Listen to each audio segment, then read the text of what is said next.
leggevo tempo fa che nel jazz non ci sono note stonate, no, ma cioè nel senso, a parte la quarta giusta di cui parlavi, però Sì.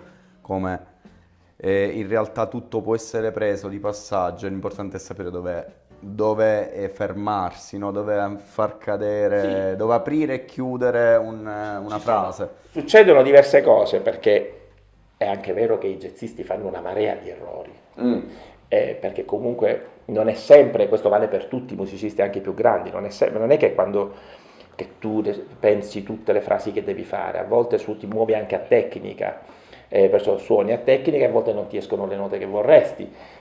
La bravura sta, innanzitutto, a volte anche ti rendi conto che stai facendo una nota stonata e allora la cosa bella a volte può fermarti Su quella no. su quella nota e quasi quasi certe volte tu dici è bella, anche la stonatura, perché del resto secondo me tutte le note, cioè, poi magari la seconda volta lo farai pure volontariamente quella nota perché magari ti piacerà, però non è che non esistono le note stonate perché soltanto che il jazz ti dà la possibilità di... Non è la musica classica che le note sono quelle e perciò se sbagli è evidente a tutti. Nell'improvvisazione jazz o anche quando un jazzista espone un tema di solito porta tante di quelle variazioni che noi non sappiamo quello che era voluto, quello che non era voluto, a meno che non sia di quei musicisti che è proprio evidente che suonano ogni nota che ha un peso specifico. La maggior parte comunque dei jazzisti, i grandi professionisti di solito studiano anche le loro improvvisazioni, cioè sanno perfettamente quello che devono fare. Non dico che poi li rifanno nello stesso modo, ma io cioè, ho trascritto, perché questa è una cosa che si dovrebbe sempre fare, per esempio trascrivere i soli dei grandi musicisti, non necessariamente quelli del tuo stesso strumento, ma io per esempio ho trascritto dei soli di Tu Stilemans e tu senti che fa 100.000 note, ma sulle note che caratterizzano quell'accordo lui ci passa sempre e le sottolinea. Questo che significa? Lui ti fa capire che ha una conoscenza assoluta dell'armonia, perché se c'è una tredicesima bemoll lui fa e si ferma su quella tredicesima bemoll che caratterizza oppure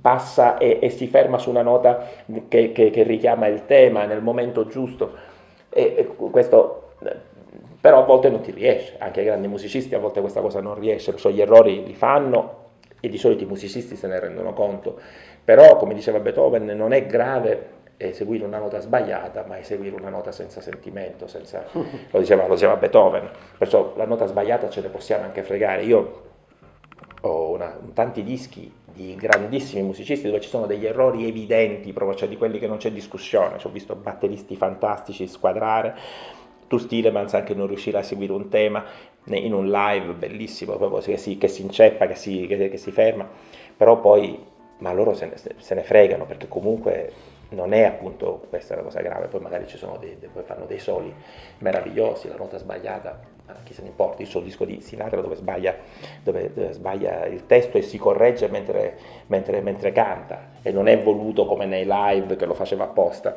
là si capisce che non è voluto, ma c'è uno swing tale dietro che è una cosa fantastica Che passa in secondo piano. ma passa in secondo piano perché non è quello che conta. L'importante infatti, io una cosa che mi piace dire sempre, che per me è fondamentale, perché c'è chi mi dice ma tu non hai paura per esempio di salire sul palco se è un concerto importante, la televisione? Mai paura, perché comunque l'importante è essere sempre se stessi, cioè sinceri, cioè io non è che salgo sul palco e dico wow, ora gli farò il doppio carpiato, no, è una dichiarazione d'amore, perciò di conseguenza può essere anche sgrammaticata, l'importante è che la fai con sentimento, cioè che tu credi in quello che stai dicendo, cioè quando sali sul palco devi amare il pubblico, perché se sali semplicemente perché devi dimostrare che sei bravo, secondo me hai sbagliato tutto nella vita, ma proprio hai sbagliato tutto, perché poi arriverà quel musicista che sale, che magari ha molta meno conoscenza di te, però sale, ti fa la nota giusta e il pubblico vedi che spunta la lacrimuccia, e quello ha capito tutto.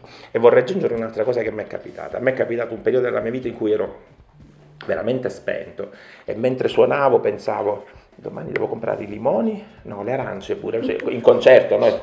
E finivo il brano e l'applauso del pubblico era veramente molto tiepido. perché arrivavano i limoni al pubblico. Certo. Per questo prima di salire sul palco, se sei spento, accenditi facendo anche un po' di programmazione neurolinguistica, pensa a cose belle, pensa al primo bacio che hai dato, qualcosa che ti riempia di gioia. Sali e dai subito con un sorriso, in modo che arrivi al pubblico questa sensazione di gioia, di cose, e appena si entra in empatia con il pubblico, suona con amore, fregandotene totalmente dell'errore. Se sbagli, fermi e lo dici, oh scusate ho sbagliato, rifacciamolo di nuovo, ridi, si riderà anche il pubblico, lo apprezzerà anche di più. Se sei te stesso non c'è nessun rischio, cioè non bisogna avere paura completamente dell'errore, perché non esiste l'errore è in atletica, se che cadi non vinci, va bene? Ma la musica non è, fortunatamente non c'è io arrivo prima e tu arrivi secondo. È un linguaggio la musica, perciò io parlo a modo mio e tu a modo tuo, però non è che la mia dichiarazione l'amore è meglio della tua o peggio, diciamo, ognuno ha... L'amore è soggettivo. Appunto, perciò questa è la cosa bella della musica, che è veramente il massimo della democrazia, ma noi musicisti siamo spesso in grado di togliere questo aspetto che è meraviglioso, perché montiamo quei muri. No, la musica bella è solo il jazz. No, ma che fai scherzi, la musica bella è solo la musica classica. Ma vuoi mettere Bach con Duke Ellington? No, è quello, ma al diavolo. Cioè, parliamo di Trump e poi alziamo muri con la musica. No, ma quella è musica napoletana. E allora? Ha cantato con sentimento, ha cantato con cuore. Io ho fatto un disco di musica napoletana ultimamente, bellissimo. E non mi vergogno affatto, è bello. Canta con sentimento, è un ragazzo straordinario questo. E perciò chi se ne frega, la musica è tutta. Cioè, poi chi sono io anche quando per giudicare gli altri? Io posso dire, non mi piace, non è il mio genere, questo va bene.